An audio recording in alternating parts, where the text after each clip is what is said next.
Hello guys, good morning. Sorry, good morning না, afternoon. এখন বাজে দুপুর 3টে। তো রেডি হয়ে গেছি, দেখো সানগ্লাস আর মাস্ক নিয়ে। আর ভেতরে মেয়ে আর বর রেডি হচ্ছে। আমি আজকে তাড়াতাড়ি রেডি হয়ে গেছি। তো যাব আমাদের গাড়ি নিয়ে। তো চলো, আজকে যাব পরেশনাথ মন্দির থেকে। দেখো মেয়েও আমার রেডি হয়ে গেছে। তো আজকে পরেশনাথ মন্দিরে যাব, অনেক শুনেছি। তো আজকে সেই জায়গাটা যাব একটু ঘুরতে। রোদ্দুর দুপুরবেলা। চলো তোমাদেরকে সঙ্গে নিয়ে যাই। কেমন লাগবে না লাগবে তোমরা অবশ্যই আমাকে কমেন্টে জানিও। আর আমাকে কেমন লাগছে আমাকে একটুখানি অবশ্যই কমেন্ট করো। তো চলো বেরোনো যাক। চলো, আমাদের গাড়ি দাঁড়িয়ে আছে, চলো ওঠো। আজ আমি যাব পরেশনাথ মন্দিরে। তো তোমাদেরকে নিয়ে যাচ্ছি সঙ্গে করে। তো আমি কিরমভাবে যাচ্ছি তোমাদেরকে অবশ্যই বলছি। আর তোমাদের কিরমভাবে গেলে সুবিধা সেটাও আমি অবশ্যই এই ভিডিওতে বলবো। তো মন্দির কটা থেকে খোলা সেটাও আজকে বলবো। তো বন্ধুরা, তোমরা যদি নতুন হয়ে থাকো চ্যানেলে অবশ্যই সাবস্ক্রাইব করে দিয়ে যাও।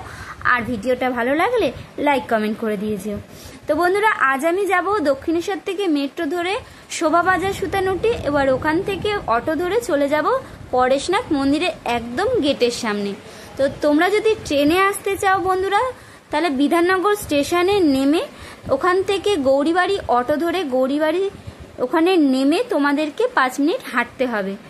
আমার ক্ষেত্রে বলা হয়, তোমরা যদি এই শোভাবাজার অটো ধরে তোমরা যদি এই পরেশনাথ টেম্পলে আসতে চাও তাহলে একদম তোমাদের এই গেটের সামনে নামিয়ে দেবে। তো বন্ধুরা, আমি এখন রয়েছি একদম মূল মন্দিরের গেটের সামনে।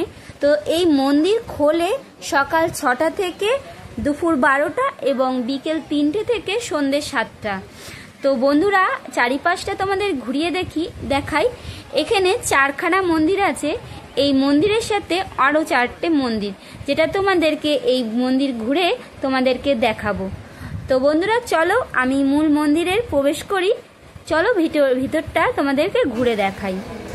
পৌঁছে গেছি পরেশনাথ মন্দির। তোমরা পেছনটা দেখতে পাচ্ছ। তো আগে তোমাদের দেখাই তো কেমনিভাবে আসলে তোমাদেরকে বললাম। আর এই যে গেট, ঢুকলাম ভেতরে। চারিদিকটা তোমাদেরকে এবার ঘুরিয়ে দেখাই। এই যে ভেতরে পরেশনাথ মন্দিরটা, দেখো দারুণ লাগছে, দারুণ। তো আমি মন্দিরের ভিতরে প্রবেশ করতেই ডান দিকেই রয়েছে একটা বিশাল বড় পুকুর, যেখানে নানা ধরনের নানা কালারের মাছ রয়েছে, যেখানে বাচ্চারা খুব সুন্দর দেখে তাদের ভালো লাগছে। তো বন্ধুরা, তোমরা একটা ছুটির দিন দেখে বাচ্চা, ফ্যামিলি এবং বন্ধুবান্ধব নিয়ে আসতেই পারো এই মন্দিরে। যা সুন্দর প্রাকৃতিকের মধ্যে বিশাল বড় একটা জায়গা নিয়ে এই মন্দির, যা ছোট ছোট ফুল গাছ, বড় বড় ফুল গাছ এবং পার্ক মতন সামনেটা করা রয়েছে, যা বসে রয়েছে সবাই, বাচ্চা কাচ্চা বড়রা বসে রয়েছে মন্দির ঘুরে। এই বিকেলবেলাটা, গরমের মধ্যে বিকেলবেলাটা মানুষ বসে খুবই আনন্দ করছিল এই মন্দিরে এসে। যা নিলিবিলি শান্ত পরিবেশে মানুষের খুবই ভালো লাগে। তো এই মন্দিরের আরও 4টে মন্দির আছে এই মন্দিরের বাইরে, যেটা তোমাদেরকে ঘুরে আমি দেখাবো। তো চলো মন্দিরের ভিতর দিকে ঢোকা যাক। মন্দিরের চারিপাশে ঘুরতে ঘুরতে ঢোকার আগেই তোমরা দেখতে পাবে ফোয়ারা, ছোট ছোট মূর্তি, যা ছোট ছোট গাছ আর বাচ্চাদের খেলাধুলা। তো তোমরা এই মাঠের মাঝখান দিয়ে হেঁটে যাবে, তোমাদের খুবই ভালো লাগবে। তো এইটা তোমাদের মন্দিরে ঢোকার আগেই যখন নজরে পড়বে মন্দিরটা, তো তোমরা ভাববে যে এতদিন এই মন্দিরে আমরা আসলাম না কেন। তো ছোট ছোট সূক্ষ্ম সূক্ষ্ম কারুকার্য দিয়ে এই মন্দিরটা তৈরি করা হয়েছে, যা মার্বেল এবং ছোট ছোট কাঁচ দিয়ে মন্দিরটা তৈরি হয়েছে। মন্দিরের ভেতরে ফটো তোলা এবং ভিডিও করা নিষেধ, যার কারণে তোমাদেরকে এই মন্দিরের ভিতরের ভিডিওটা দিতে পারলাম না।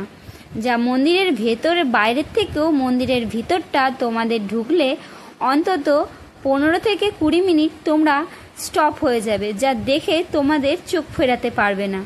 তো চলো এই মন্দিরে প্রবেশ করি। এই মন্দিরের বাইরেই তোমাদের যা ফটো তোলা এবং ভিডিও করার সেটা সবাই করছে, তোমরা দেখতে পাচ্ছ। এবং মন্দিরের ভেতরে ভিডিও করা বারণ, যা তোমাদের গেটেই বলে দেবে। তো মন্দিরে ঢোকার আগে এখানে জুতোটা খুলে তোমাদেরকে মন্দিরে প্রবেশ করতে হবে কিন্তু ফটো ভিতরে তোলা অ্যালাউ নেই, যার কারণে তোমাদের এই মন্দিরের ভিতরের ছবিটা তোমাদের দেখাতে পারলাম না। তো ভিতরটা দারুণ সুন্দর, আর এখানে তোমাদের যা ছবি তোলার বাইরে থেকেই তুলতে হবে। তো চলো আমি আগে মন্দিরটা ঘুরে আসি। মন্দিরে ঢোকার পর আমার মনেই হচ্ছিল না যে আমি কলকাতায় রয়েছি, এত সুন্দর লাগছে, কোনো বাইরের দেশের মন্দিরের মতন লাগছিল। তো আমি তো বলবো একবার তোমরা ঘুরেই আসো এই পরেশনাথ টেম্পেলে। তো চলো আমি আরও মন্দিরে ঘুরবো, সেটা তোমাদেরকে দেখাবো। পরেশনাথ মন্দির থেকে বেরিয়ে বাইরেই রয়েছে চন্দ্রপ্রভুজির মন্দির, যেটা চলো ভেতর দিকে ঢোকা যাক। যা বাইরে থেকে দারুণ সুন্দর, ভেতরেও এখানেও অ্যালাউ করছে না ক্যামেরা। যা বাইরে থেকেই তোমাদেরকে দেখিয়ে দিই, এখানেও শান্ত পরিবেশ, নিলিবিলি, চুপচাপ। তো এখানের বাইরেই রয়েছে সিংহ দুপাশে দুটো। আর চলো আর এই সিঁড়ির ওপর দিয়ে যেতে হবে চন্দ্রপ্রভুজির মন্দিরের ভেতরে। তো এখানে রয়েছে বুদ্ধদেব। তো চলো ভেতরে ঢোকা যাক। আর ভেতরে যতটা পেরেছি আমি তোমাদেরকে ক্যামেরা ভিডিও করে দেখালাম। তো ভিতরে আর অ্যালাউ করেনি ক্যামেরা, যার কারণে তোমাদেরকে আর দেখাতে পারলাম না।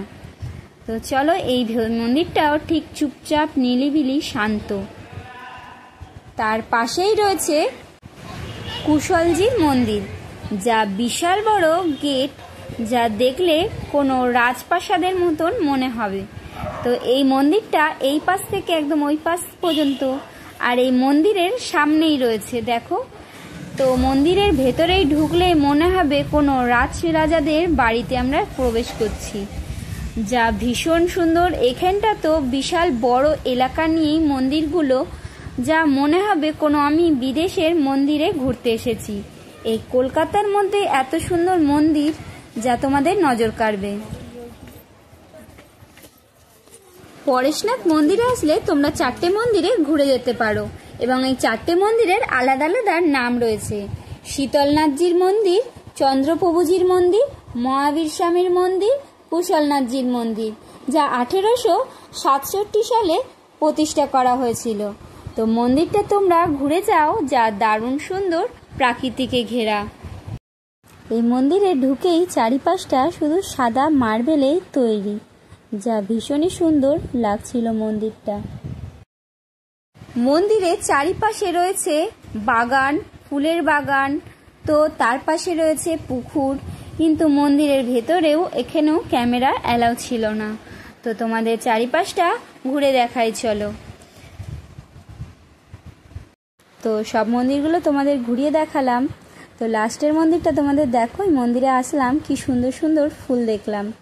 তো এই মন্দিরের ভিতরেও ক্যামেরা অ্যালাউ ছিল না। তো বাইরেটা অনেকটাই বড় জায়গা নিয়ে মন্দিরটা। তো চলো এবার বাড়ির দিকে রওনা দেওয়া যাক।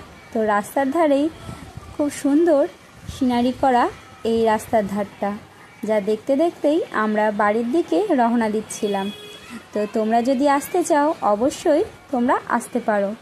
তো আজকের মতন এই পর্যন্তই। ভিডিওটা ভালো লাগলে অবশ্যই লাইক, কমেন্ট, শেয়ার, সাবস্ক্রাইব করে দিও।